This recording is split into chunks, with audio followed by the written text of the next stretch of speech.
Hey guys, this is Iggy back again with Dragon Blogger. Today I'm going to show you how to install the Plextor M6e Black Edition PCI Express SSD. As you know, hard drives and SSDs, they're about this big, or SSDs, a little bit thinner, a little bit smaller, and they would go connected here, or in this case, in the Fractal Design Define S case, there in the back. Let me show you that real quick.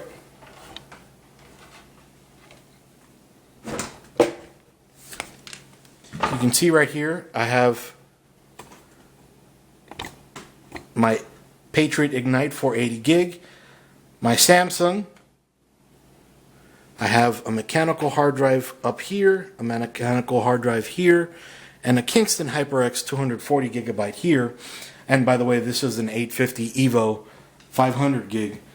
So these are what typical hard drives and SSDs look like. So let me turn this guy back around. All right, they're in the back, they're hidden away, they're tucked away, you can't see them.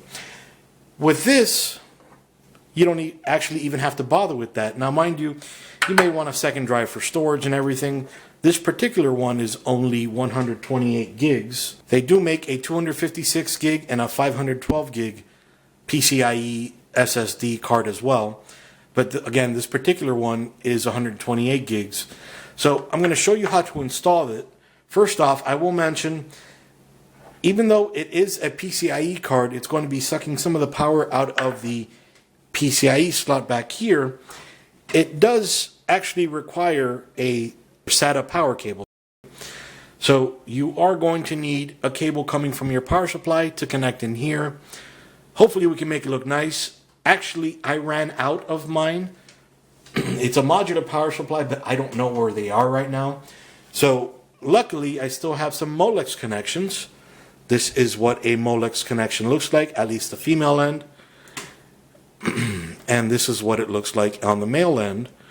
So this particular cable, which I will also link into the video, connects to a Molex connection and then into two SATA power connections. So I'm going to go ahead, connect this over here, and then connect it to the card. First off, let me show you how to connect this guy real quick.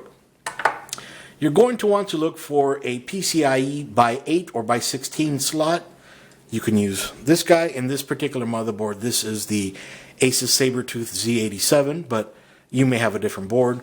It's going to be the same slot that your video card plugs into. So I have one down here and I have one up here. This one only goes by 1 and by 4. This one goes by 8, by 16, by 4, and by 1, which means you can connect any one of those kind of PCIe devices in there. So even though this is physically by 8, it's only electrically by 1 or by 4.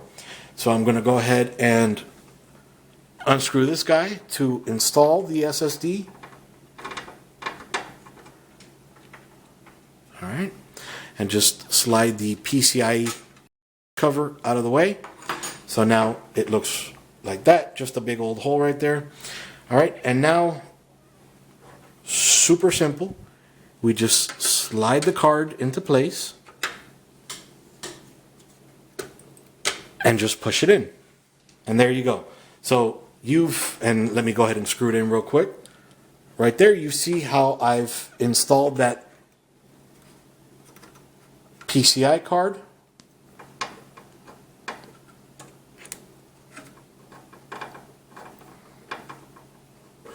All right. So now I'm going to go ahead and connect my Molex connection. All right. And then connect the SATA power. And that's it. So now I've just installed a PCIe SSD with power, with everything. Now, on my next video, I'm going to show you how to install Windows 10 onto that PCI SSD. I'm going to configure it and everything just so you guys know how to do it. Alright, this is Iggy with Dragon Blogger showing you how to install the card, the Plextor M6e Black Edition PCI Express SSD onto your computer. Save you a few bucks so you don't have to actually have anyone install it for you. You can do it all on your own. See you guys.